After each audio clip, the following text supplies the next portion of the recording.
Hello there, I'm Knightlightnin. And I'm WhoFartd. And together we are Fortnite Gamers. Okay, so we are going to look into Disney Sorcerer's Arena, some updates. I'm going to review the Aladdin event as well as talk about some different potential team compositions.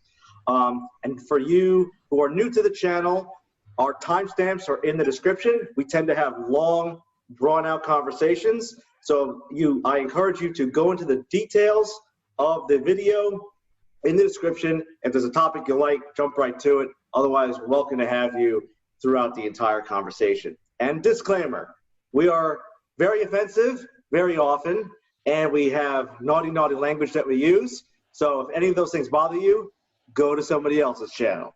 And remember, kids, earmuffs. Earmuffs. Okay.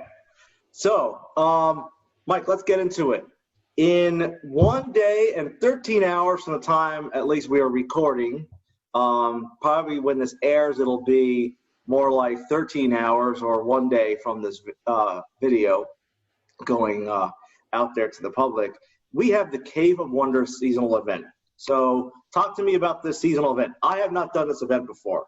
So I have to say I'm thoroughly disappointed. There is no Hobo Jafar in this event. We were bamboozled. I was thoroughly looking forward to it. I saw Cave of Wonders. I immediately thought Hobo Jafar, but... Well, do you think we need to unlock regular Jafar before we get to Hobo Jafar? My assumption is there'll be a future event, kind of like the Zurg event was separate than the other characters that were similar in Toy Story. So I'm assuming Hobo Jafar will come later. You know that scene in Zoolander where you're like dressed up as garbage and they call it derelict? Yes. Maybe the Hobo Jafar event is the Cave of Derelict Wonders. That's when you can unlock Hobo Jafar. Let's put it this way. Does Disney now own the rights to Zoolander? That's a good question. They own everything else. They own just about everything. So I'm just wondering if there's a direct Zoolander event incoming. If Zoolander comes into this game, that might be the time I spend money. Haven't yet. But. This is the point where you'd have that Fry take my money now meme coming up if they bring in Zoolander. Exactly. So for anybody who doesn't know, one of our earliest videos in this channel, we featured the new character Hobo Jafar. So if you're interested in those details, look to our channel video list and you will see the debut of Hobo Jafar, including his entire kit reveal. And we're going to have a special character at the end of this video as well. So back to the whole point that you initially kicked to me till I derailed this whole conversation, which I will do repeatedly, guaranteed. I just joined as this event was starting. So I did not have the characters to do this before, but I had looked through it. So really simply, it's going to follow the cadence as other events like we saw with Frozen, things like that, where you'll need one character to start getting shards for the next one, and then you'll need both characters at a certain point to get the third one, and then you'll need all three of those characters to get the, let's call it our ultimate unlock. But very simply, I think that it's fair to say everyone has Aladdin pretty far up the chain if you've been playing for a month or more. Right. Just because it's a combination of he's one of the first characters you get, and on top of it, he's really good. So I think it's pretty safe to say that most people will be getting a bunch of Jasmine shards. But the big X factor is going to be how many Genie shards that people get. Because to get Genie shards, you need both Jasmine and Aladdin, I think at least 5-starred. Hold on 1 second as I say that. Let me check. Yeah. And while you check that out, I mean, what's tough is Jasmine I found is a tough farm, even though she's in 2 different locations in the Villain campaign. But there's as you got them up, the Villains campaign, there's 3 shots. Let's put it this way. Most people are happy getting 1 shard from each 3-shot Villain campaign or Hero campaign. Right. On top of it, let's figure that means you're getting 2 a day. Let's say you use your free refresh on her. That's 3 a day. 3 over needing, what is it, 330 shards to get a character from the point of 0 to the point of 7-star means that's 110 days. It's just short of, that's a little over 3 months. So you're talking about just short of 4 months, sorry. It's right. So assuming a standard 30-day month. Right. So I've been playing this game for probably like 5 weeks now, and 5-6 weeks, somewhere in there. And for the last at least 2 weeks, I have been farming each of Jasmine's nodes, and I've been using my refresh request on Jasmine as well. And through all of that, I have her like a little bit more than halfway from 4-star to 5. But that is with a lot of energy put in. That's like with most of my energy resources in a day going just to this character. And she's in 2 nodes.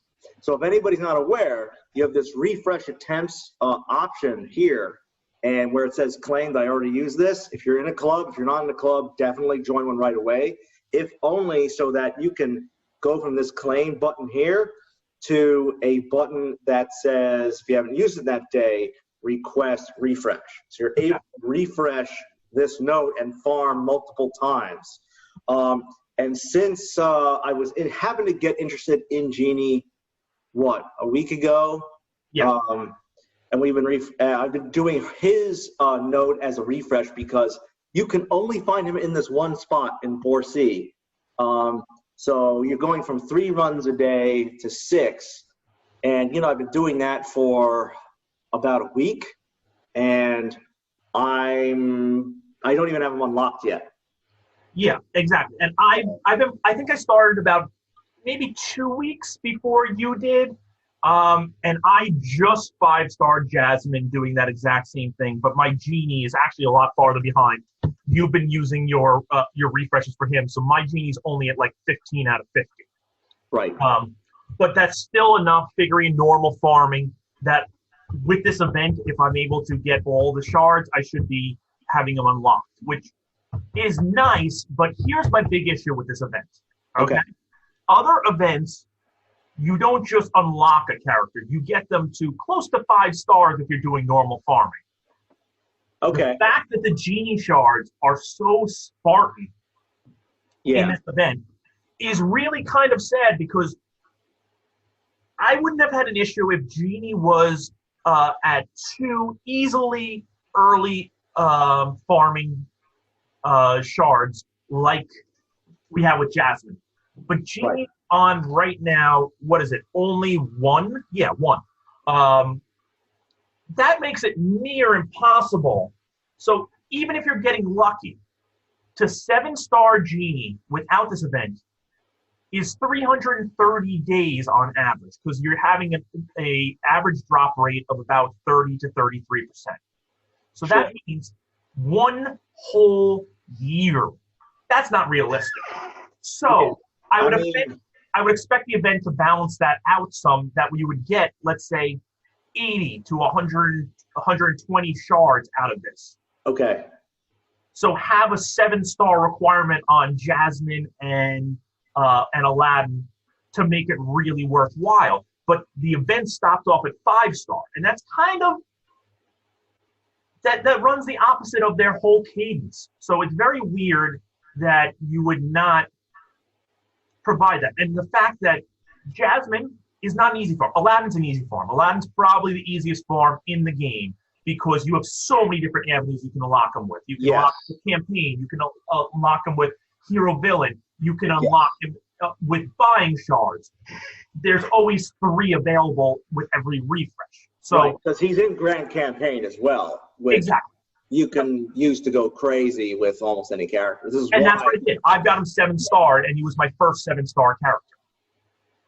Exactly. Yeah, it's 3K of Grand Campaign. Exactly. And let's be honest, in terms of bang for your buck early on, refreshing your Grand Campaign energy is the second best use of gems that's out there. First best being your hero's villain's energy. And you can do it 3 times for 300 shards. And most people who are placing top 100 are averaging close to 100, somewhere don't quote me, I'm not looking at the numbers, but it's between 120 and 150 shards per day if you take advantage of all the free refreshes, if you're placing top 100, if you do all your daily quests. Yes, so, and you have the advertisement viewings, which you can do. Exactly, that's what I'm figuring in, because you gain 29 from the 2 different advertisement viewings that you can do to garner gems, 2 apiece from the 10 you can do, and then 3 apiece from the 9 you can do.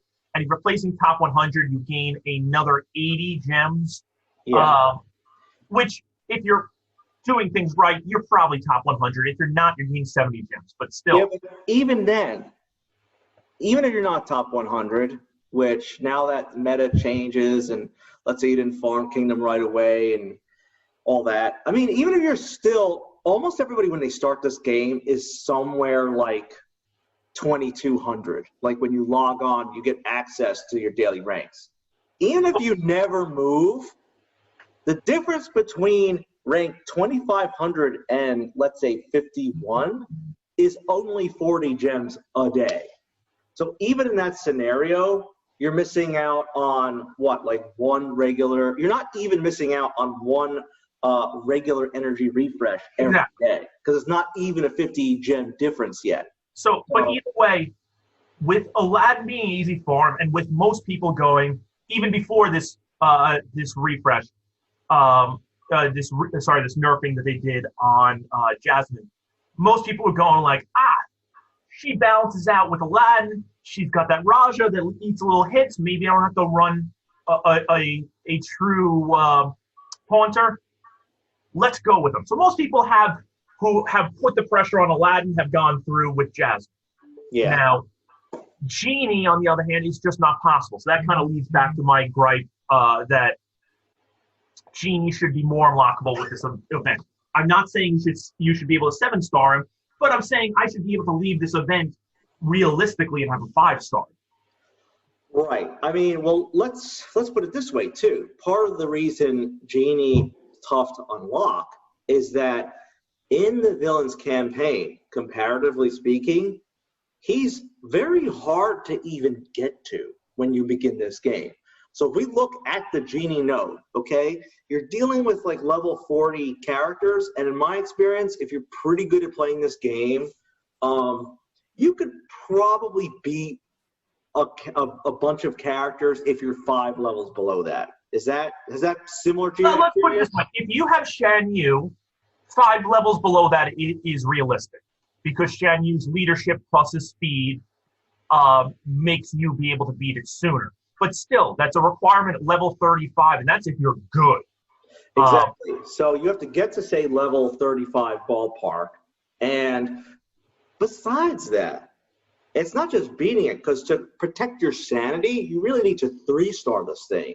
And I got kind of lucky. You know, one of the reasons I farmed Jasmine and before the rework, and I like the Raja mechanic, was you're summoning something on the field that is a target that can absorb hits that is not your main characters. So you get those 3 stars by having your main 5 squad members alive. So I feel like, putting up Raja. And honestly, that was one of the reasons I love Trigger Tower, because now between Jasmine and Trigger Tower, I have 7 targets, 2 of which can potentially absorb hits. And if they get killed, it doesn't mess with my star count. Let me also throw in one thing there, Matt. If you have Bucket of Soldiers, you now have 7 attackers that will have Bucket of Soldiers following also. Yeah, exactly. I'm not lucky enough to have joined when the Toy Story event was going on, but yeah, I know you were. Which, you know, it's funny. Like I feel like when the Toy Story event rolls around, like especially because of the nerfs with all the other spells, I feel like everybody's going to be running Bucket of Soldiers. Oh, you should have seen it before people started really unlocking, like, the Dynamite spell. I know it's Big Thunder Boom, right? Yeah. And some of the other stuff.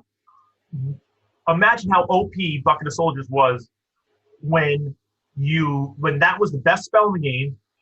Yeah. And it was refreshing and accruing while it was still out there. So, like, the second it got some damage, you're just like, oh, no, respell, and it's back to full. Exactly. My understanding is if it kept building up that magic counter so that as soon as somebody killed it, you respawn it. And I know that was probably, it was an interesting change they made with the dynamite or the boom move, so that it doesn't respawn, it doesn't even begin the recharge count until the last dynamite stick is. But I will say this, as someone who's running into this major problem right now, level 2 of Big Thunder Boom is far more powerful than anybody realizes, because to lose a full turn for your entire team. Yeah, it's ridiculous. And usually later, let's be honest, as we go further on in this game, it's later in the game that pops off. So those, I would say, they take away one of probably the 3 most important turns in any battle. I agree. I think, though, you have to kind of be running the right team, because I feel like when I was using at least because I had the first level of Thunder Mountain and Boom, and it was one of my stronger spells at the time I got it. I was running it a lot, but I found that I was running a Kingdom team, which for the most part is mainly a lot of offense and hard-hitting characters. But, you know, unless you were really starting to build up the evasion for Jasmine and Aladdin, I found that unless I'm fighting against a team that is extremely tanky, often the battle would end before the dynamite really starts exploding. And that's why I've seen a lot of teams where they're like, you know, I'll look and I'll say, I don't understand. Why is this person running Manticore and Mordu and, you know, some other big tank? And then, you know, a couple rounds of the battle, the, you know, Big Thunder Mountain Boom shows up. I'm like, oh, I see. They're just doing a waiting game. They're making it almost impossible for me to end this battle before this dynamite starts exploding in my face, which is a great tactic. And honestly, it's one of the things I like in the fact that they rework some spells, at least in the ideal, so that you have team comps, your spells complement your team. Like right now, to deal with Frozen, I've been using Mortal Potion, because since I don't run aerial right now, this is my only way in a Aladdin, Jasmine, Kingdom team to get rid of Taunt. And for me to focus on Elsa or knock out one of the other characters, this is really my only go-to. And that's the nice thing about spells, is that they should be able to enhance what you do well and also cover your weaknesses. You know, if I had Aerial or a Dispeller on my team who remove buffs in my character roster, this may not be looked at as such a favorable spell, but in my particular lineup, it makes a lot of sense. So I will say this, that you hit upon the one thing that I'm expecting, and I was kind of surprised that Jafar's nerf didn't address, was there is a desperate need in the game for magical characters to be able to remove specific buffs that are restricted by other things. So I was thinking Jafar could just kind of like automatically come out with one of the spells, and like all one character or all multiple characters have all their helpful get their buffs removed. Or thank you. I couldn't remember the word. Buff. Yeah. Essentially, correct? Say it again? Like a dispel, essentially. Yes, exactly. If you played Magic, this is essentially what we're saying, just dispel. Yeah. So the thing I'm excited about, I mean, I don't think I'll be able to unlock him at this point. Because there's a chance if I get extremely lucky on some of my shard running, but it's unlikely. Either way though, I love this ability, this passive, where when any Aladdin or villain teammate before it's an attack, he has a 30% chance to perform Breath of Fire, and this is a level 1 demonstration at level 5, Breath of Fire to 71 damage. And at level 2, you can inflict continuous damage. That is pretty good. And the reason it's really good is because, as opposed to so many of these other passive abilities in this game, 30% is pretty amazing. Consider Mickey's passive. You need to get it to the highest level before you even get a 15% chance to use his Helping Hand ability, and Jafar starts that ability right away at double what Mickey's chances are. And Agreed. For my money, it's a better ability. I think it'll be, especially when you factor in the continuous damage, like that can probably do more damage than Mickey's ability. So it's a really cool thing. I mean, I love Mickey's passive, but sometimes I go 3 battles in a row without ever seeing this passive ever go off, in which case, it's honestly, I love the idea of, you look at the 10% to 5 to 15% jump, and I'm saying to myself, oh, that's like a 50% increase in the chances, but that's still 1 out of every 7 basic attacks, whereas Jafar is every time a villain or Aladdin character uses an attack, period. So that's like almost every ability. So you get so many more chances, and it's double the chance to begin with. So that I think is really cool. And I love the hourglass ability of Jafar too. I mean, that thing is really sick. I'd actually love to pair that with Madam Mim's ability, because you can. It actually says specifically in here, in time's running out, you put this on ability on opponent for 4 turns, and it deals this crazy damage. And it says there's actually something in here. I don't know if it was in the errata from the devs or what, but there's somewhere in the game where it says that this can actually spread by Madam Mim's special move. So you put this hourglass on, and you're starting to tick down, and you get Madam Mim is great for 2 reasons. I think they're born to work together, because you put this on a character, and not only can Madam Mim spread this to other characters, but part of the ability of this is anytime that character who has the hourglass on them receives a harmful effect, it starts that clock decreasing right away. So you're going from, say, 4 turns to 3 turns right away. So I think if you think about it too, Madam Mim also has the capability of spreading debuffs as well as inflicting helpful immunity. I got a feeling Jafar and Madam Mim is going to be part of a frozen counter, because those things are kind of lining up too closely, and we're also coming on the heels of Frozen, which anyone who's brought a Frozen team, they're not that terrible to deal with if their buffs weren't being spread around like crazy. And that's like Anna's special and all these, synergizing buffs. But if you can add debuffs and put in helpful immunity and stop those buffs from spreading at all, you're really crippling that team, I think. But I will add to your point, though, I don't think many people are getting Jafar this turn, because unless you're going to be spending big money and you're going to break out the secret character that unlocks everybody, your credit card, people are not going to have enough Genie shards. Right, because let's see, Jafar is an 80 shard unlock. So in the first battle we get 10, the second we have 15, so now we're 25. In the third we're at 20, so we get 35. Then you unlock them at the 4th one. And then 4th one has 5-star restriction on Aladdin, Jasmine, Genie.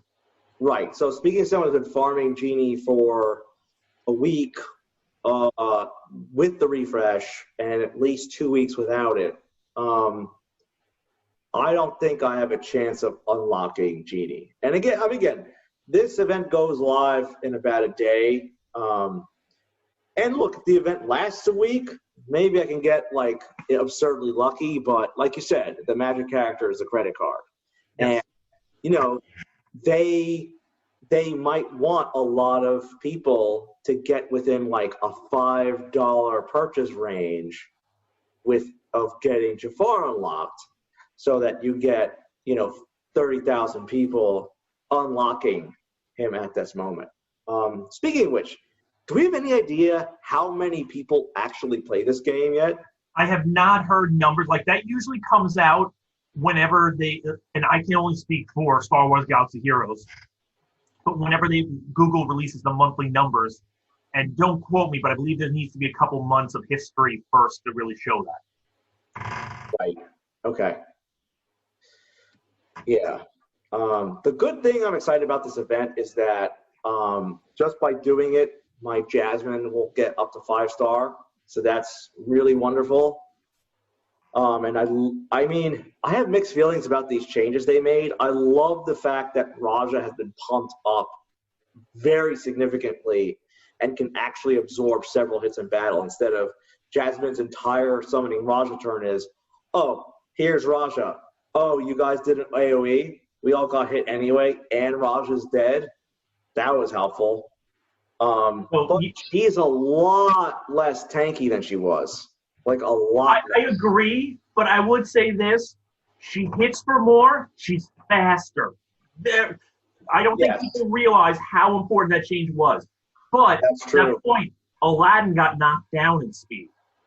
Did he really? Go try to use him again, and you'll see whether he intentionally got knocked down or not. Maybe it's just juxtaposition of Jasmine over Aladdin. But interesting. I'm no longer getting Aladdin's second turn, and that hurts. But I will say this. While I miss Jasmine being tankier, and I don't think she would have been OP if you kept her with her previous defense and health. Yeah. And then introduce Raja as more potent. Right. I do understand not wanting to bite into Frozen superiority. Right. And look, the traditional Kingdom team where you have Shan Yu, Jasmine, Mickey, Aladdin, whoever else, really, in a lot of ways, they really can't. They're really ineffective against Frozen in one way, and that is in slowing them down. Because if it's opening round and you can cast slow and reduce turn meter, that is great. But if you have a taunting tank on that team who is absorbing damage and preventing you from really hitting who you need to hit, all of a sudden, that slow is really hurting you bad. Another way to think about it is, okay, if I take a turn and then the taunt's going to be over, fine. But now I'm going to be taking like 2-3 turns if they're slowed down. I'm removing turn meter until that taunt expires. You're taking so many turns without actually targeting who you need to. I think slowing down that team, unless you have like a mortal potion or an aerial or somebody who can dispel a taunt, really hurts you actually. Because if they have that taunt in the right spot too, it's brutal. I'll tell you who else I think is going to be part of that counter. I think Dr. Facilier is definitely going to be part of that counter. And the reason is because Frozen is also pumping out these trolls. So they're bringing all these other summons onto the field.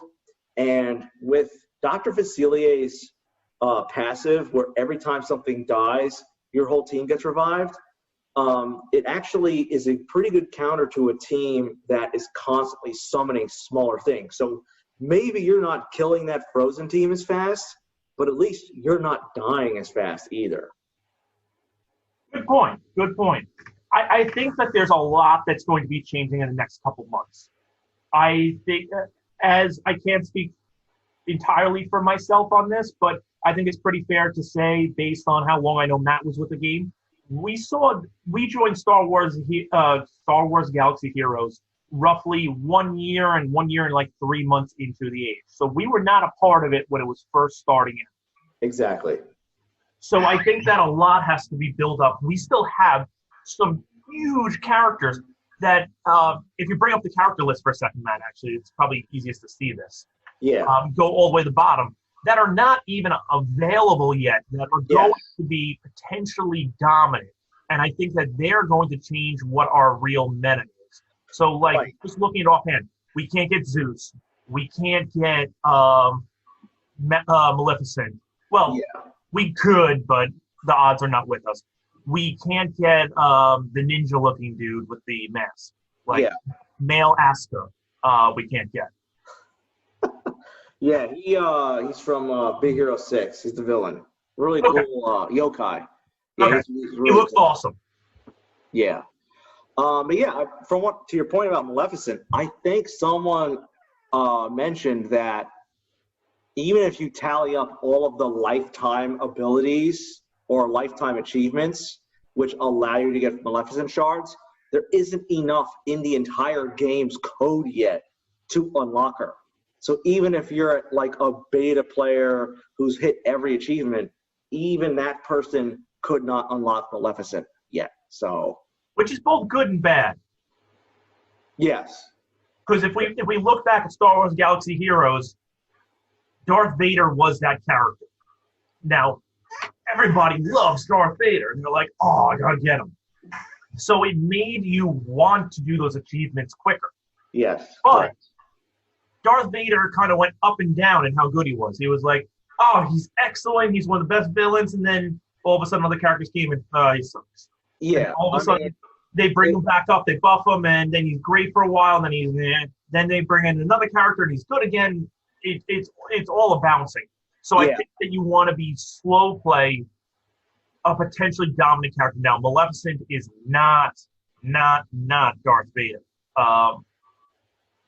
I don't think there's a character in the Disney world, no pun intended, that... Or the Disneyland, as it were? Yes, exactly. That has a villain that is so iconic as Darth Vader, where everybody's like, he's awesome. So I think it's very hard. So I think they did a good job in choosing a character who you can do a lot with. Yeah, well, I mean, remember, keep in mind, like, Maleficent is, I would say, the most striking character of any Disney villain for the most part. Because not only is she evil, which a lot of the bad characters are, but she's so cool. She teleports, she casts spells, she turns into a dragon. I mean, it's really cool. And think about this too. That's kind of recognized if she's the most badass villain in Disney ever, because Kingdom Hearts, you had to fight all of this like evil council of villains, Hook and all these other guys, and Ursula. Maleficent was like their boss, which kind of makes sense. Like, if you're gonna have one standout person, Maleficent is it. It would be cool to have Ursula come into the game too. I think that would be really, really cool. But the most disappointing thing that could happen in this game is Maleficent is not a good character. Like, I'll be honest. If that happens, I think there will be a nerf shortly afterwards. Yeah, there's something pretty severe. It's like, she's not working as intended, so we've decided to, instead of pumping her up, just nerf everybody else. I think that we've already seen what the impact of OP characters and other characters not being sufficient on certain game users. We had somebody quit the game literally today in our club. He was a very strong gamer. Over just going like, this is not worth it. And it was based on character design. Now, obviously a little different conversation, but it's something that needs to be taken into account. And it's something that Star Wars Galaxy Heroes had a lot of people quit over. Marvel Strike Force, I assume, probably had the same thing. But I really haven't played it that much. And according to our friend Dennis, it's a terrible game and nobody should join. Yeah, right.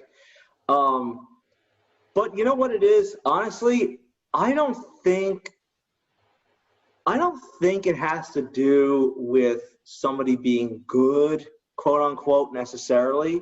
Whereas if you spent money in the game, you want to make sure at least your investment is still useful and fun. Because a lot of what people love in this game is the mechanics and what people do and the themes behind the abilities. And, so once you start messing with that aspect, this is going to sound really lame, very new age, but it's almost like the spirit of the character. Once the spirit of the character is broken, then that's when people really get pissed off. Like, if they had done like Jasmine, say change Jasmine's kit so that there's no Raja anymore, people would be like, dude, what the fuck? Whereas if she's changed in a different way, even if she wasn't as strong but still useful in certain game modes, you're like, oh, okay, that's not great, but it's not like I'm really pissed at my investment, because the one thing you have to keep in mind, everybody needs to keep this in mind, is that whatever the go-to character is right now that you're farming, 3 months from now will not be the best character in the game, period. So whatever you're spending money on right now, whatever you're going crazy farming, 3 months from now will not be the best thing running. But if you open that character up and you get to use it in all these different game modes, and it's a lot of fun, and the mechanics are still true to the character, and the theme is still true to the character, then I think you can salvage a lot of people rage quitting the game. Good point. Good point. So, all right. What else do you want to discuss as far as the event goes? Because neither of us have played it, and there's a lot of videos out there of people playing this thing. But so the biggest thing I would say, and this is my biggest recommendation, think of this as a two-part event. Unless you are planning to break out the credit card, whether it be yours, your wife's, or your parents, all work the same. I think that you should try to gear up Aladdin and Jasmine, get as many Genie shards as you can to unlock him, and then get the 3 first Jafar battles, so that way you get Iago's spell. Yes. And you set yourself up so that you're in a good place when this event comes back to fully unlock Jafar. That's the way I'd look at this event from a free-to-play perspective. Exactly. So that's very similar to the way I'm approaching this, is that you have to go in with that mindset of, hey, you know what? I'm going to unlock or at least make a significant progress using this event towards my other characters. And if I slowly build them up and work on them between this event and the next time it rolls around, I'll be ready to rock this event and exactly get just about everything you can from it. There's only one big thing I want to call out. And Matt, if you could go to Jasmine's, Genie's 4th battle. Okay, let's jump to it. So, Cave of Wonders, Derelict Wonders, perhaps, 4th battle. Okay. Okay, and go to the info. Okay. Once you start getting to the 4th battle, and this is the thing, and it's even more exasperating in the 5th battle. If you see, there is a requirement that beyond Aladdin and Jasmine, you need hero characters who are 4+ star and then 5+ star. That's potentially a huge thing that a lot of people don't have. Now, I myself have obviously Aladdin and Jasmine 5-starred already, and then I also have a 7-star Jack Sparrow. So that had me sitting pretty darn good. And then thankfully with Robin Hood that I've been collecting with him, or as I determined in the last video, the equivalent of the Green Arrow, I have him 4-starred and just about ready to jump to 5-star in the time frame that Aladdin's going to be available, as long as I get, I think I'm 14 shards short of 5-star. Okay. So that'll give me a full 5 to use full 4 to use. And it'll give me enough to get to the 4-star. But what Matt happens to have, and I don't, is Mickey. Mickey is probably the 2nd easiest farm that's out there in the game, but he can be that 5th hero character that you need at 5-star pretty easily. So right now, going into today, I had him at 15 of 30 shards at 3-star. So I did 3 campaign refreshes this morning. Right. I got him to, he's now 2 out of 65 shards at 4-star. So I think as long as I do a bunch of refreshes and I also use the club currency that I have left over since I just about finished Jack Sparrow, that will allow me to get him to 5-star in time. But Yeah. if you have not planned that way, I stress this right now, it's not too late to pivot. If you've got the gems, which if we're looking at Matt's screen, he does not, but anybody else, if you have 2,000 gems, let's say, that's where I'd start investing, because Mickey is a double win. One, it unlocks more for you during this event, and two, Mickey is one of the quickest kingdom characters out there. While he is a little bit of a glass cannon, he is very usable in almost all team formats, but especially kingdom. Right. So, which you need for Tower 3. You need kingdom characters. You need Oceanic and Kingdom. Yes, correct. Oceanic and Kingdom. Oceanic being the harder, I think, than the Kingdom. Yeah, well, you know what the problem with Oceanic is? The problem with Oceanic, and look, a lot of people farming Jack Sparrow because Jack Sparrow's awesome, but it's also a matter of your Oceanic choices. Okay, so Davy Jones, I mean, of this people on this list, the first 4 I have unlocked are the only ones you can actually farm. This guy, I don't even think he's in the game yet, officially. I don't know if you can unlock Maui yet. Well, click find. Let's confirm it. Click find. Yeah, so, okay, here's a perfect example. So we're going to Maui. You click find. Does he exist? No. You cannot farm Maui, okay? You cannot farm Stitch. You cannot farm Davy Jones. You get Davy Jones tokens from the Club Conquest mode, which, you know, it comes around, but it's not like how many, and you get to pick from a chest, which gives you a random amount. So it's not like you can. No, Matt, I will say this. You don't get a random amount on the shards. Oh, no? No. I've been tracking it the entire time. You always get 3 shards of Jack if you win. Well, we're talking about if you win. 3 shards of Jack, 8 shards of Davy, and then I think it might be variable on a hook. But let's call out the most important thing in all of this. Tinkerbell is terrible. Hook is terrible. That means you have 2 and only 2 good Oceanic characters realistically available. Yes. I don't even know if there's been enough Club Conquest battles, unless you're a beta player, to have Davy Jones. But let's go with it there's not, because I'll be honest, I don't think I've only lost 1 Club Conquest since I've been in the game, and I don't believe I've missed any. And let me look at, I want to say I only have in the 40 range of shards for Davy Jones, but I'll tell you in like 2 seconds. Right, and you're an 8-week player. Yes. So I'm at 53 out of 80. Now let's 2 months of winning all except 1 of your Club Conquests, and that one loss, by the way, you came in 2nd place. Yes, and on top of it, that would put me at 58 instead of 53. Still nowhere within striking distance of Davy Jones. Exactly. Which is too bad in a way. Like, I want to unlock this because, you know, there's that one battle you fight Davy Jones, and that Dead Man's Chest ability is really cool. Could you imagine trying to time it if you had a team around Davy Jones to say, okay, I have a taunter, but I'm going to wait till Davy Jones is dead, and then I'm going to taunt in a different row so no, like, adjacent or flanking attacks can hit me, and just soak up damage until Davy Jones just respawns. I think there's a lot of really cool things you could play around with that.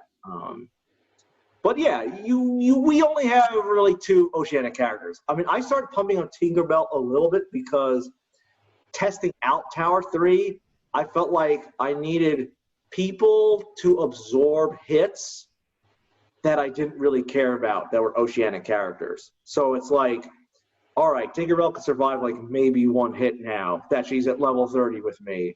And so I can move into the next battle willing to sacrifice her to save damage from like Ariel or Jack. You know, there's a lot of weird kind of tactics you get into when it comes to Tower 3, I think. I'm stuck at 8. You were right.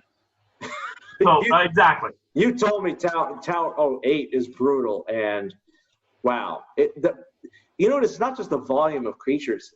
The power level changes so drastically from 7 to 8. Like, I finally got to the point where I'd finally gotten through 7, because I was stuck at 2 for a while, stuck at 3 for a while, stuck at 4 for a while, and so on. And when I finally get to the point where I can blow through the verse 7 and 8, it's like, death. Oh, it's the next enemy's turn. Okay, surely they can't give Jasmine in one hit. Death. Exactly.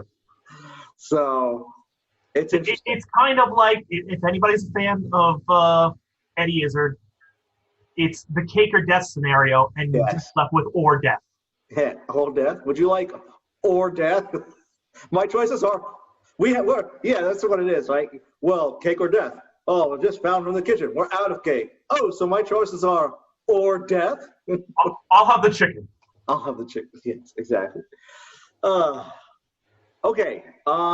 Anything else you want to talk about as far as the Cave of Wonders event? So I would say we kind of hit the broad strokes of what everybody really needs to know. The only last thing I'd like to go back before we get into Cave of Wonders, and maybe this is a fun topic to get into. I recently found out that a friend has been playing this game and he has not joined a club yet. So he has not gotten sorry, I take it back. He joined a club yesterday. Yes, correct. He has been playing for the same time period, just about the same time period I have. Definitely more than Matt. So if you don't have club currency, I would speculate, what does his team look like right now? Well, it's funny, and look, in his defense, I mean, the game walks you, like when you start playing this game, it walks you through some things, but I'm really glad I've played a lot of similar mobile games to this, because there's a lot I picked up on intuitively because of that experience that I would not have. Because as far as exactly how to do certain things, this game does not walk you through everything. Like, I don't know if there's a tutorial section necessarily, but there's a lot that it says, hey, you see this currency? Like, there's nothing that I saw was, hey, you see this currency? You better join a club or else you're never going to get it.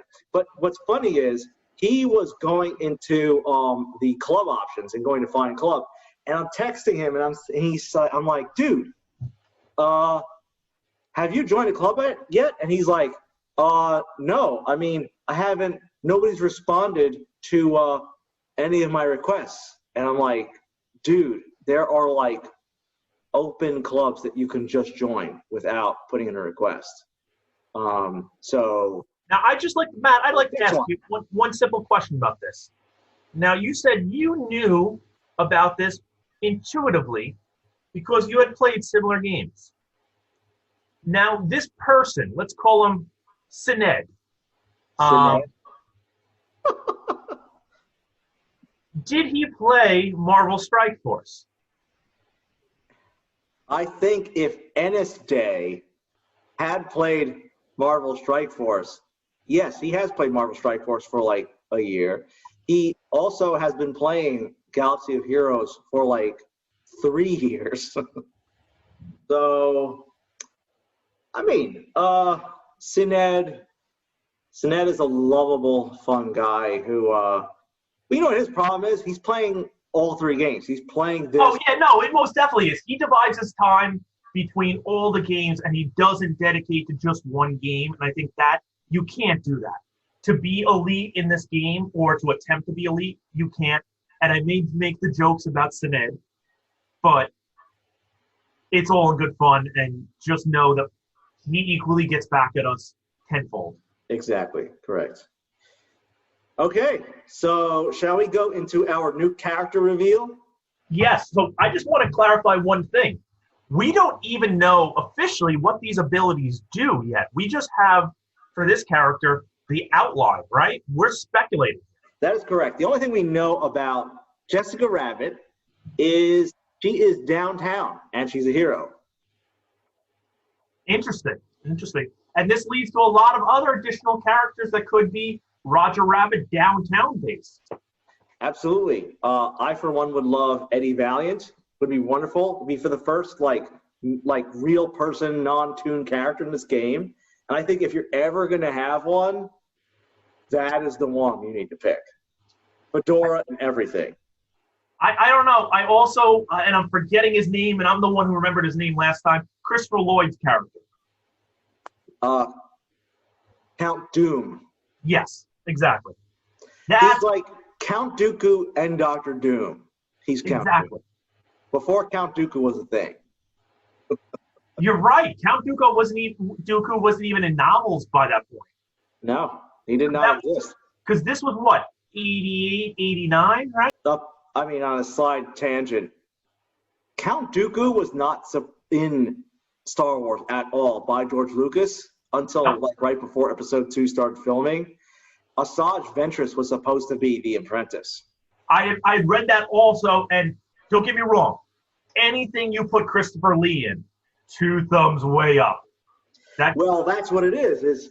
I was watching a wonderful YouTube channel called Mr. Sunday Movies, and they're talking about a Star Wars, and they said something like, "Oh, well, Asajj Ventress was supposed to be in it, but how did it go to Christopher Lee?" Well, Christopher Lee just wanders on set, and you say, "Oh, we have Christopher Lee." Well, there you go. That he has to be in this somehow. So not to make this tangent even worse, but not only is he an amazing actor, but have you ever heard his backstory?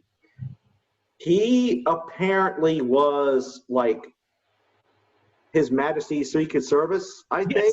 Yes. During World War II, he was essentially, now it comes under different names, whatever you want to be, but he was essentially a special ops guy for Britain during World War II. So like this guy legitimately was a badass. Like there's no question. Well, there's a famous story. I don't remember what movie it was, but there was some movie set he was on, maybe one of his Dracula movies, and there's a scene that they were filming with another character where somebody gets stabbed in the back, and the director said, "Okay, and after you get stabbed in the back, you have to scream." And Christopher Lee goes up to him and is like, I'm just letting you know, that's not a thing. Like, if you get stabbed in the back, you can't scream." And the director's like, "Well, how do you know that?" He's like, just trust me on this. I heard the same thing, that he went up to the director and basically goes, "That's not the sound a man makes when he dies." Yeah, exactly. So it's a similar flavor. So let's get into this. Jessica Rabbit coming into the game, supposedly. And here's the thing. From here on out, I think there are a few characters and spells going to be debuting this channel. First and foremost, this is our fake news segment, but I think there is chance that some of our ideas make it into this game, and some of the things that come out. The first character that, okay, we know she's got to have certain things toned down to make it Disney approved.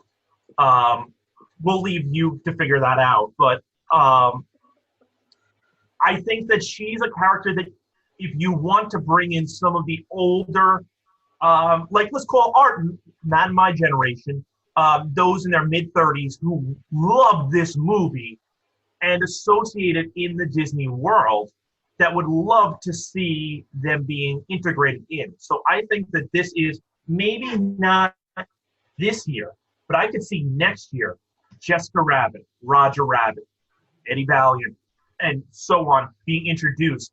Maybe not as the OP characters of a Frozen, because let's be honest, people are ripping out their wallets the second they see Frozen, which they won't be for Jessica Rabbit and. I don't know, man. I mean, Roger Rabbit, I don't think people would whip out the wallets for, but for Jessica Rabbit, they definitely be whipping something out for sure. I held off on that joke, and I'm like, nah, I'm not gonna go for that easy one. You see, everyone playing this game with their hands down their pants, and their excuse is they're just whipping out their wallets. So, if there was any question if this was an 18+ video, it just became one. Exactly. So, hidden assets. Mike, talk to me about these hidden assets that Jessica may have. Okay, first of all, I would like to say that if she looks anything like the character there's nothing to be hidden. So I'm really curious about this, because I would assume hidden assets means like she's got like a gun hidden in her cleavage. She just goes, stop. But where?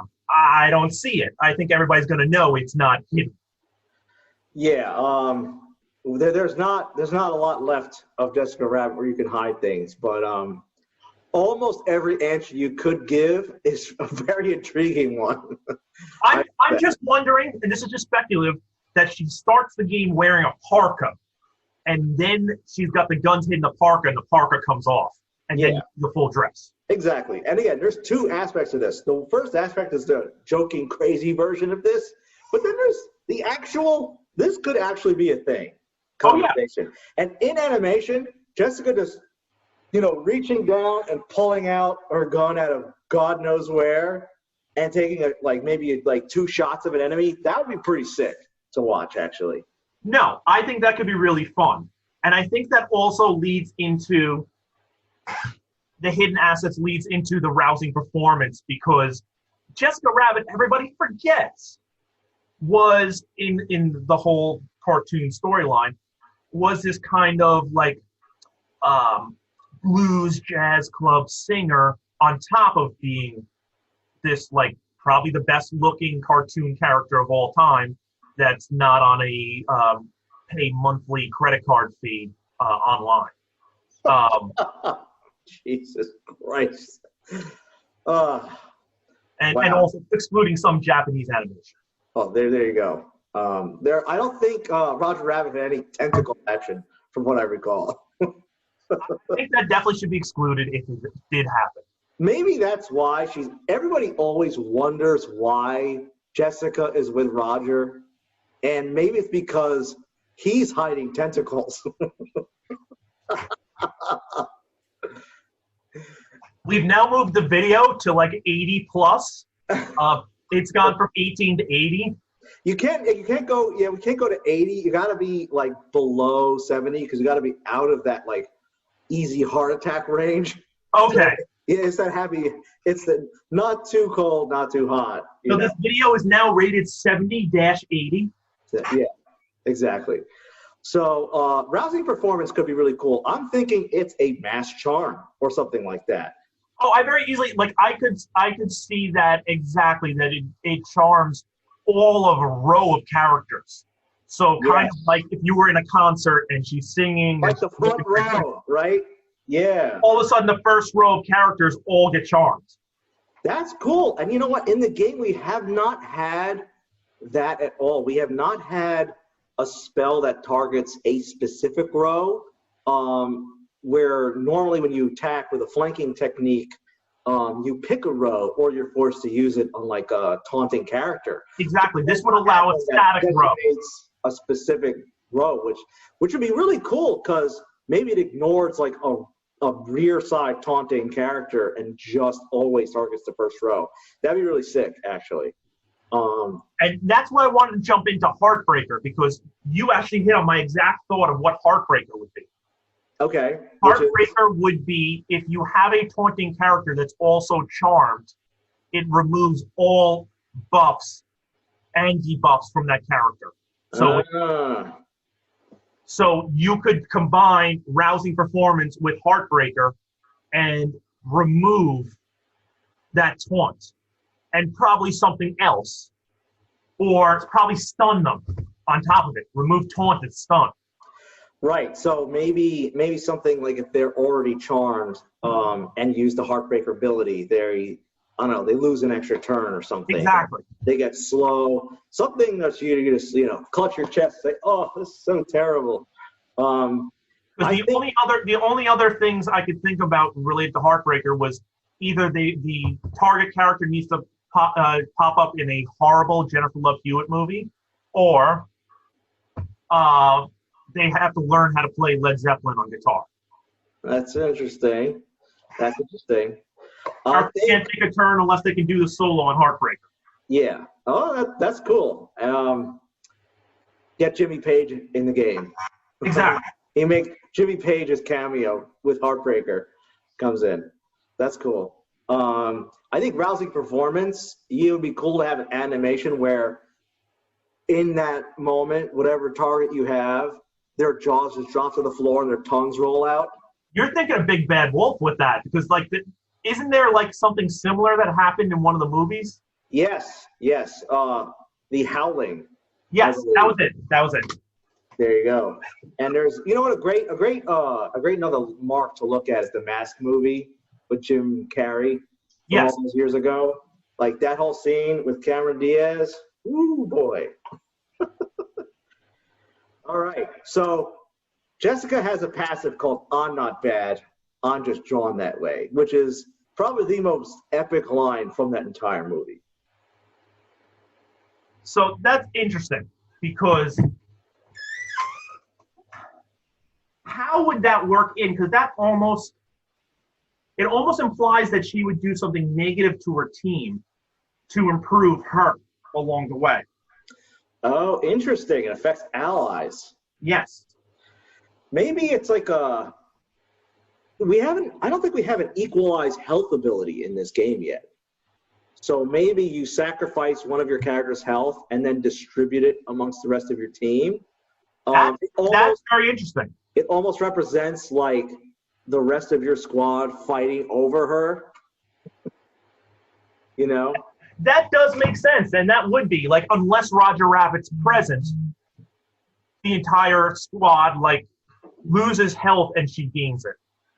Yeah. So this could be a really cool character actually in the game, as inappropriately rated as it might become. And so you know what's funny, and this is going to be an entirely different tangent. I'm pretty sure Disney owns it now. Do you remember the movie Cool World with the Roger Rabbit knockoff that Kim Basinger played? Yeah, that was the Ralph Bakshi movie. That is the worst. That is a weird movie because Ralph Bakshi is an amazing creator in a lot of ways. Like some of his movies are really hit and miss in a lot of ways, but the backgrounds of Ralph Bakshi's Cool World are the coolest, you know, pun intended, I suppose, coolest backgrounds I have ever seen on a movie ever in animation. So here, I'm just going to go to Google, and we're just going to type in Cool World backgrounds while we're on this subject. And obviously, Matt can type very well. Well, this is on the wife's laptop right now. Likely story, likely story. Apparently, there's a 4 in the background. I'm an English lit major. I mean, you can only hold me to such a high standard. So look at this. For like one of the worst movies ever made, is that not one of the coolest background cells you've ever seen? And it's funny that you point out this, and this was exactly where I'm leading. I'd love these as levels. Yeah. Cool World would make like you would not want to really unlock any character from Cool World, but as far as an environment, this would be pretty wicked actually, to have as backgrounds. I mean, that is pretty amazing. I'd also like to point out one thing. People forget how good of a cast that movie actually had. Brad Pitt, man. Brad Pitt, Gabriel Byrne, and Kim Basinger. Wow, that's crazy. Kim Basinger was the voice for Hollywood, space between the two. Wow, very interesting. Yeah. So yeah, there's a lot of intellectual property, and one thing that's nice about this game so far is that you've been having a lot of interactions with classic Disney characters, new Disney, Pixar. You know, they could throw Wall-E in this game. You know, they could go all over the place. And Disney owns Fox. You could have Homer Simpson in this game. So we could finally get a good Simpsons game for like the first time in how many years? Since the arcade from like 1992. No, there was one in between that. Simpsons Hidden Run. It came out when we were in college. That's the last good one, I'd say. But the arcade obviously is the greatest, the be-all, end-all of any Simpsons game. That's true. But you know what? Something nobody's really talked about. This is a Disney game. And we've mentioned two other things in this video. Star Wars and Marvel Strike Force. And the thing is nobody's mentioned, and let me ask you this. could this game introduce Marvel and Star Wars characters? Do they dare? So I will say this, and I'm going to be pretty definitive on this. I would love Star Wars characters to be in this, but Star Wars licensing rights are right now owned for any video games by EA. It would require two things to happen. One, Disney gets a crap ton of money in rights and money from any of the Star Wars games. Right. So it would require them, A, to have the license, and B, to be able to make more than what they're getting from EA or the other developers that are part of this. That would mean this game would have to probably make upwards of $4 to $5 billion over like a 5-year period to really make it worthwhile. If we look at what Star Wars Galaxy Heroes did, what's the newer games that were really short but they were cool looking? Battlefront? The Battlefront games. All those, you'd have to earn more than that. And I would think from going back, like Matt said, he was an English lit major. I was a marketing major. Thankfully, I did not follow through with that. Finance pays better. But from a marketing perspective, the more exposure you have, the better. And an online game, a phone-based game, is not going to give you that exposure. So I highly doubt we'll ever see Star Wars. Right. And I guess Marvel, on the other hand, is different. If I remember right, Marvel's licensing deal is not dependent on one single developer owning everything and then farming it out, like Disney is. So you could have Marvel Strike Force over here, and then you could have Disney introducing other Marvel characters, and maybe there's a restriction on who you can have. So let's say maybe they can't bring in the classic Marvels, the Wolverine, the Spider-Mans. Right. But, like, you know who would be a great first-time throw-in is, like, Howard the Duck, who's Marvel property. And I almost wonder if he was thrown into Disney Sorcerer's Arena, how many people would really notice, like, oh, God, there's, like, a Marvel character in this game. And who's kind of like a cartoon anyway. So that could be a good, like, almost pilot to see what happens. Just drop Howard in and Howard, everybody forgets, had a major motion picture outside of the Marvel universe in the 80s. Listen, how many movies can you think of that Steven Spielberg and George Lucas actually went in on in a similar project? And that movie was Howard the Duck. So, and also don't forget Marty McFly's mother. Sorry, his mother. His mother in the movie was it Leah Thompson? Leah Thompson. Yeah, definitely.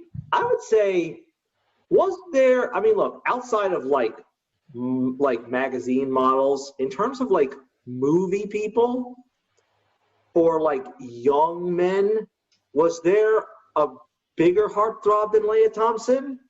I could think of a few during that time period, but she's definitely up there.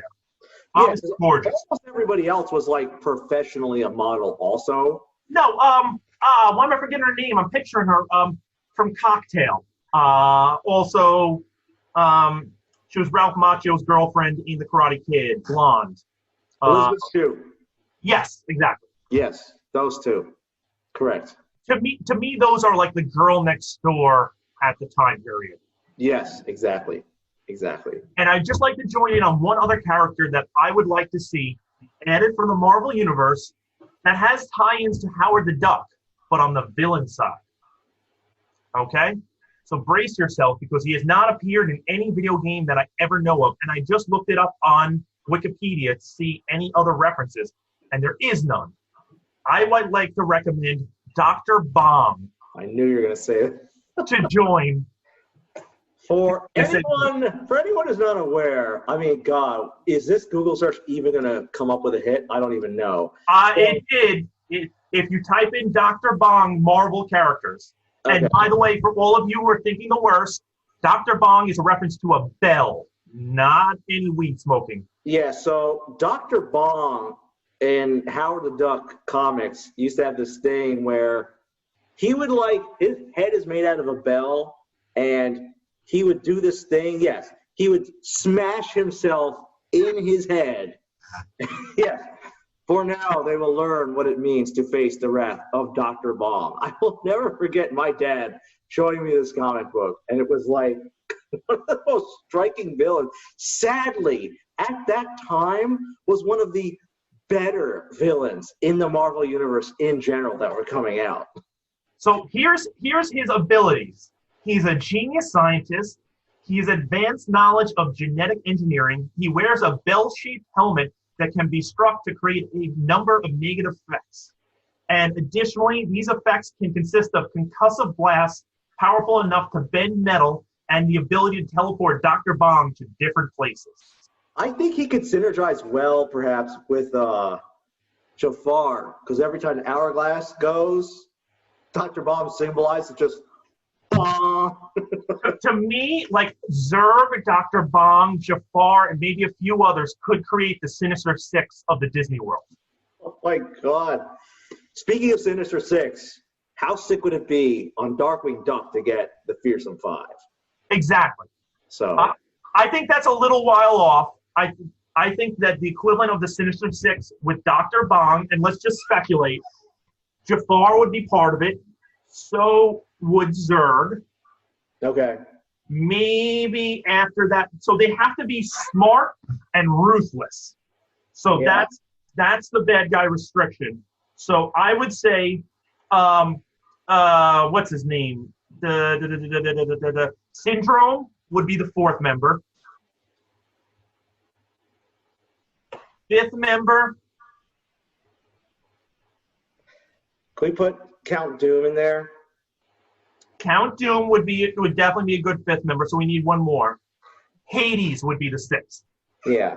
You know what's funny? With this ability, I almost created another one with Jessica, speaking of Count Doom, with like... Wait, you mean created? You were working with the devs. The developers? Yes. That's what I'm correct. What the devs told me is that there may be another Jessica ability they might introduce at some point where...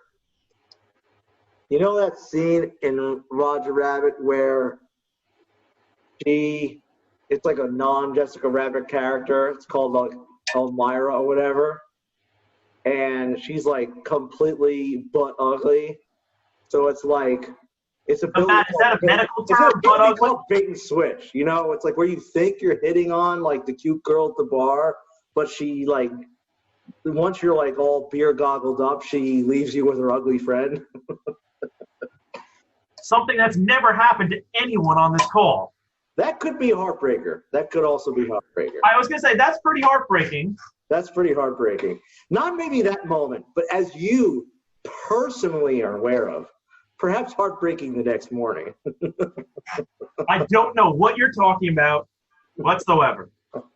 Yeah, you don't know what I'm talking about over and over and over again. It was not over and over and over again.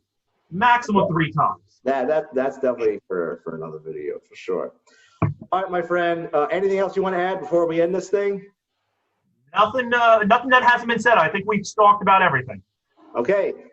If you like our content or dislike it, please like this video and subscribe. So, WhoFartd Gamers signing out.